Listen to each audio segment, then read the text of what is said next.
So you've heard the hype, you want to get started with Notion, but when you've looked at it, it all looks so complicated and difficult to understand.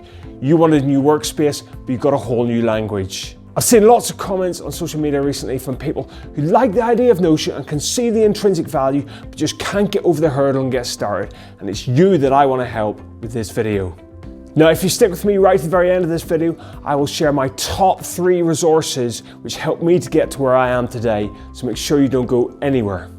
In this video, I'm going to walk you through the steps to get started, and if you stick with it the whole way through, by the end you'll have your very own Notion page set up with your resources database, and alongside that you'll have the start of your topics database. I'll show you how to link the few, and we'll start to replace all those websites, apps and post-it notes so that your system starts to work for you rather than you working for it. Welcome to Notion for Teachers. I'm Andrew, and it's my mission with this channel to support you in building and maintaining your system in Notion so that that system works for you and supports you in everything you do every single day of your at work and at home, so that you have more time to yourself, freed from the anxiety of always wondering what's next and what am I meant to be doing right now. Hit subscribe and the bell icon and you'll be notified when I'm dropping new videos every single week. There, go and do it right now. Please hit that big red subscribe button, the bottom right hand corner of your screen, wherever it happens to be, and you won't miss out any of the future content that I'm delivering. I'm sharing this stuff every single week with you to help you improve that Notion workspace. Now, it goes without saying that having used Notion every hour of every day for the past year or so, I think it's incredible. The efficiencies I've achieved in terms of organizing my workflows so that I'm always working on the highest priority item at any one time, not worrying about the rest, because I know that the system in Notion has captured everything else that I've got to do, so I don't need to worry about it. I think it's great, and that's why I'm doing this channel, okay? However, I do get it. Whenever you first look in Notion, it's like a new language. The layout or the way it looks sometimes on screen just doesn't look that friendly. It's like, how am I ever going to get started with this? What's a block? What's a database? What's a table? What's a view? What's a roll-up? I used to think that was something that my cool mates used to smoke around the back of the bike sheds. Well, here today I'm going to show you how to make it started, how to get that foothold into your Notion system so you can start building, start replacing all that stuff that is currently separated off in about 20 different places. We're going to bring it all together, start bringing it all together today into that one place in your Notion system. But before we actually start working into Notion and looking at what Notion actually looks like and what we can do in there, I think it's important that we just talk a little bit about what some of the key bits of terminology are. Because if we don't do that, then we won't know what I'm talking about, okay? However, if you do know if you've already used Notion a little bit and you want to go and actually start building stuff, just go on to the chapter, go on to the next chapter in the video headings at the very bottom. You can select to skip this bit. I'm just going to talk about 4 key definitions now that Notion has. We just need to be clear on what those are. The first definition I want to talk about is a block. And the block is like anything we put on the page at all. It's like Notion's generic term for anything we might put on the page, whether that block is a table, whether it's another page, whether it's a comment, whether it's a heading, whether it's a toggle, whether it's a bullet point. Anything we can put on a page is a block. And block is Notion's generic term for that. We can hyperlink to blocks, we can copy and paste blocks, we can do lots of things with blocks. But that is just Notion's generic term, and we will then go in and choose which of the blocks that Notion provides that we want to use.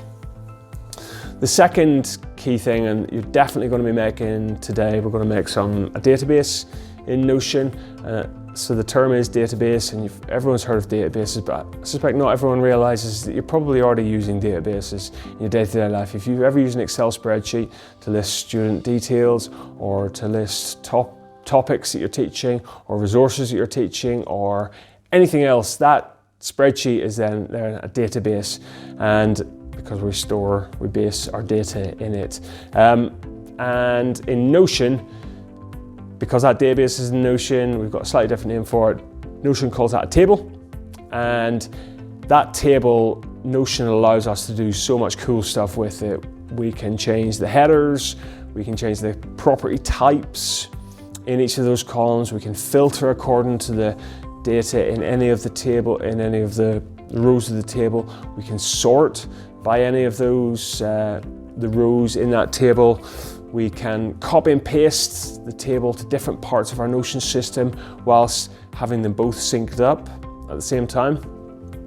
So we can do lots and lots of stuff with that database, which Notion calls a table. However, essentially, it is just an Excel spreadsheet. And if you think of it like that, that's probably most helpful if we're just getting started out. View.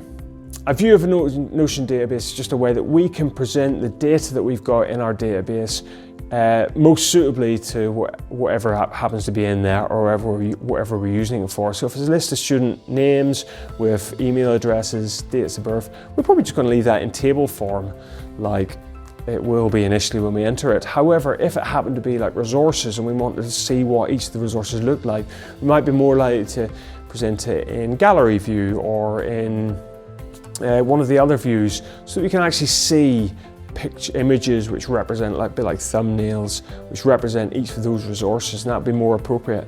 Again, maybe if we did want to look at students according to their pictures, then that would be more appropriate in gallery view. But essentially it's this generic term in Notion for all the different options for how we might view stuff, and Notion calls that the view, and we can create those different views. And the last one I want to talk about, the last of the 4 definitions, is page. And page is a bit like a file in Windows. Page is just, whatever we do in Notion, we'll always be doing it on a page. And we can create pages within pages and move those pages around. So it's a bit like file, but Notion just calls it a page. And any building that we do in Notion will always be done on a page. So let's jump into Notion now, and we will start to build that resources database, and I'll talk you through how we would create a resources database before we then go on to create a bit of a topics database, and then we can link the two, and I'll show you how relations work. It's super powerful, and it's such a useful aspect of the Notion system, which you just don't get on your file systems in Windows or on Mac or whatever. One of the big powers of Notion that we can use. Okay, so here we are. So after you've set up your Notion account, okay, you'll come in and you'll see a screen, probably something like this. Okay, this is probably your first screen you'll see. If you don't see this screen, you might just need to go down here and create an account down here. So add another account, create an account, and hopefully you'll see this screen. But do shout in the comments if this isn't what you're seeing, okay? And yeah, there's lots of useful stuff here. Notion has set up a few things here, just a few templates to give you some help. If you want to work through those, you're very, very welcome. Some useful stuff in there. But here, I'm going to show you how I would set up my teacher workspace if I was starting it from afresh now. So you come down here, just click add a page, and you'll come in and create your teacher workspace like this. All right. And the first thing we're going to do is straight away, so these, I talked about the blocks, and these are all different types of blocks here. And you'll be able to get into those and enjoy using those over time. But the first thing we're going to do is, we're here today, we're going to build something, we're going to build a resources database, okay? So we're going to click on table. And this table is going to be our resources database, okay? And simple as this, if we have a resource that we want to use, we'll go expanding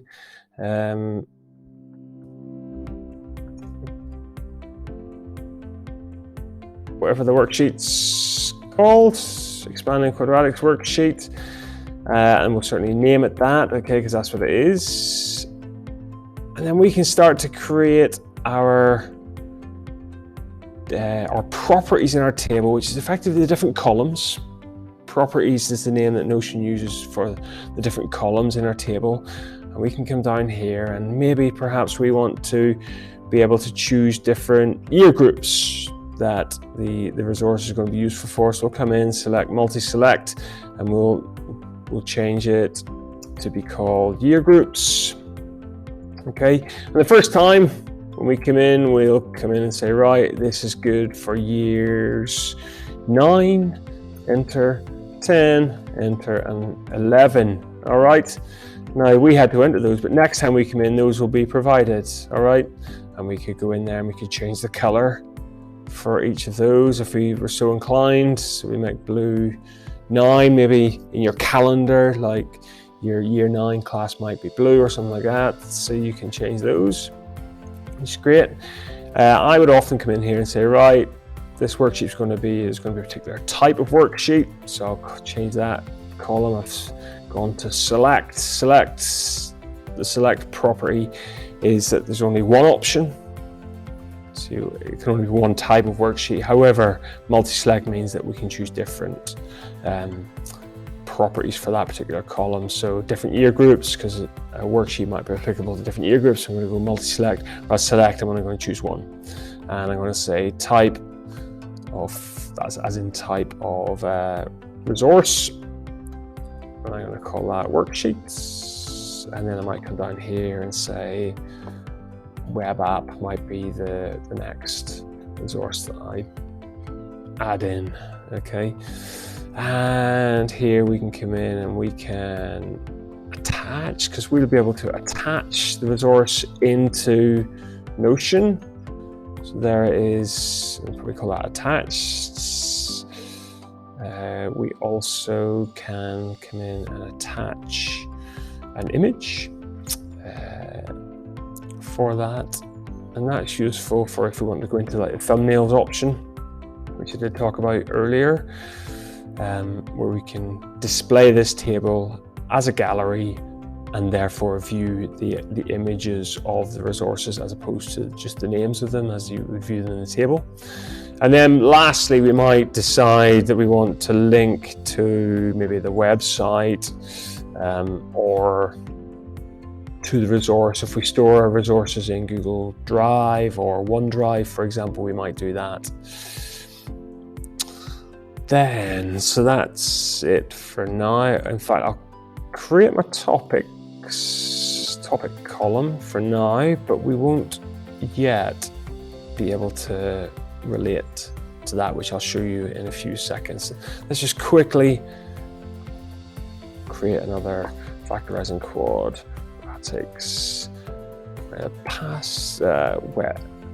in fact, let's just make it slightly more realistic. I'll call that factorizing, and again, that's going to be suitable. But it's a bit harder worksheet, so it's only suitable for years 10 and 11, for example. Fine, and it's not a web app. This is past paper questions, but at the end of the day, you choose what the options are for each of these columns. Okay. So here's a worksheet. It doesn't, like for this purpose of this, it doesn't really matter, does it? So there's my attached worksheet, and if I open that worksheet, I'd be able to I will come up here into my awesome screenshot, and I'll grab a snip of that resource, capture, and this awesome screenshot is pretty handy because I can grab it, download it, and straight away come back into my workspace. Just expand that again. And I can attach the image. There we are. And maybe that resource is also on Google Drive, but that would be up to you if that was the way you wanted to do it. So I'll come into my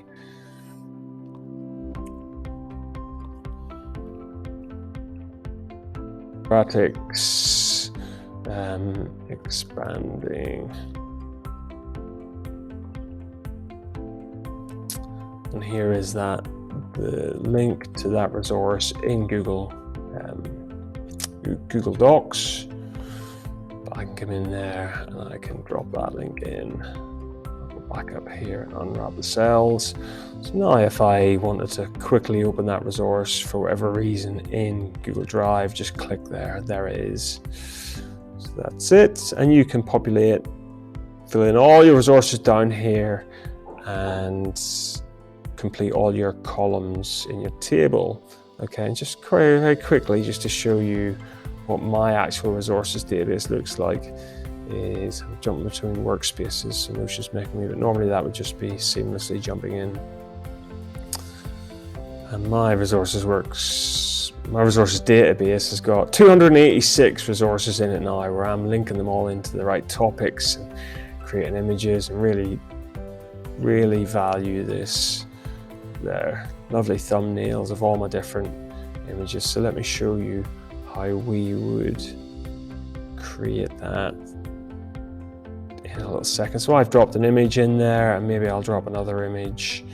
It really doesn't matter for the purposes of this. I wonder which. Okay, so there I've dropped images in, and what I could do is come down to add a different view. If I want to view this same information in a different way, come up here to add a view, click gallery, click create, and there we have it. I can come up into, at the moment we can't see any of the thumbnails, but I can come up to properties, and I'd say, right, I want you to show me the image. It just happens that I've dropped the same image in for each of those two resources. But you would obviously drop a relevant image for that resource in there. So that when you've got tens of resources, or hundreds as I have, in your resources database, you can very quickly see what is in the file, and you can change the size of your thumbnails so they fit more on the screen, or so they're bigger so you can see what it is. And you can tell to fit the image, so there you are. Just lovely different ways of displaying the same information. Okay, and the only other thing that I wanted to show, right, let's go back out of this. So we'll come up here, we'll go into my teacher workspace, and we'll come in and say, right, well, if I want to create a database of topics, now I'll create that as a separate database, create it of topics, and I can come in here, and I'll hide that for now. But I can come in here and create my list of topics. And what this then allows us to do is, right, going to use, in our resources database, we have this, in our resources database, we've got a column for topic. But what I can tell that to do is to go into the property types, go down to relation, and relation allows us pages in this database to reference pages in a different database. So I'll click relation, and it'll ask me which database I want to relate to, and I'll tell it to come down and relate to my topics database. I'll create that relation, and then what I can say is, right, here we go. So I'll then go in my resource database still, I'll come to this topic column, I'll click in that column, and it tells me that I'm searching for a page or creating a new page in my topics database here. And I can select one of these topics, or I can select multiple topics. And that topic's then listed there, and I can go in here and maybe select one of the different topics. It doesn't really matter now. I can select multiple topics, that's absolutely fine. For each of those resources. Okay, so I've just gone in and I've used this relation property to look up for topics in the different database. And then if I go back into my teacher workspace and look at my topics, we can see that each of those topics, okay, has now got the resources listed there against that topic. It's so powerful because, let's just go back in here for a second. Let's say, right, actually that quadratic equations and resource number 3 and resource number 4. So, and if it gets to the stage where you've got resource number 100, for example, lots of resources in your table, and it's very hard to find them all, but you want to quickly access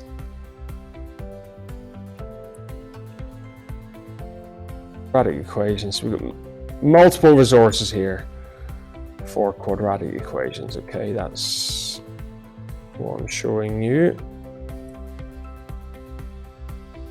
Multiple resources for quadratic equations. Well, I can now go back into my resources, or my topics database here, and there it is. It's listed all of the resources for that topic in the topics database. Okay, it's listed them all there. And not only that, but actually I can click there, then list them here again. I can click to go in there, and it actually opens up that resource from the topics database. Opens that resource from the topics database. Isn't this so much powerful than folders and subfolders in Windows, which don't talk to each other really, and we can get very lost in. I just think this is so powerful. And from here, if we want to jump into our resources database quickly, we just click there. From here, we can jump back to our topics database there. And if you've built this and you've got your resources database and your topics database, you are well on the road to have you building your Notion system. So the very next thing you can do now is start to copy and move across all of your resources from your folders in Windows, all your preferred resources, into your Notion resources database. And I've shown you a few things there you can do with images to display it nicely on the screen in ways that'll be more useful for you. You certainly can't display those sort of thumbnails in Windows, can you? And yes, it might take a little while to set up, but I think look at the power of that, especially if you're doing it with a few peers. You set up a shared workspace, which I'll be able to show you. Again, maybe you could be doing this with your peers in the department, and it'd just be so powerful. The way that all these resources and topics can all talk to each other. You can very, very quickly navigate the information you've got in your system. Now, I did mention at the start that I'm a member of a number of different groups on social media, and I'm finding that especially on Facebook, there's a number of groups on there. So I will link to those groups in the description below so that you can see, and when you join those groups, they're completely free to join, you will see like how helpful and how supportive the community that's formed around Notion is. People are constantly posting questions in there, and people are answering those questions. You'll see that I'm quite active in some of those groups. So if you have any questions, fire them in there, join the groups definitely. And definitely the inspiration for this video, for example, came from those groups. When I was seeing the problems that people were having getting started on Notion, and this video is my gift to those people who are struggling just to get over that hump and initially get started and get going with the Notion system. So I'll link to those social media groups in the description below so you too can join them and see how powerful and supportive the community is. I also promised right at the start of the video that if you stuck around to the end, I would share my 3 favorite resources for really building up your system in Notion. These are the people that I've learned from over the last year, and I'm still learning from them every time they produce a new video. So 3 key resources or key people that I follow on YouTube that help me build my Notion system. And the first of them is August Bradley. Now, August isn't a teacher in school, but he certainly teaches tens of thousands of Notionites on YouTube every single day. He's been touted as the best person to be the next CEO of Notion. He knows it inside out. He knows how to use it to its very, very most powerful. So give Notion a follow. I'll link to him in the description below, as I will to the other 2 resources. The first of which is Keep Productive. Keep Productive is a bit broader than just Notion, but they do a lot of stuff on Notion because they see the power in Notion. So I'll link to Keep Productive. And the last of them is Red Gregory. Red Gregory gets into some of the more advanced stuff. So you're looking for some extension work, get in and have a look at Red Gregory. She's a good follow.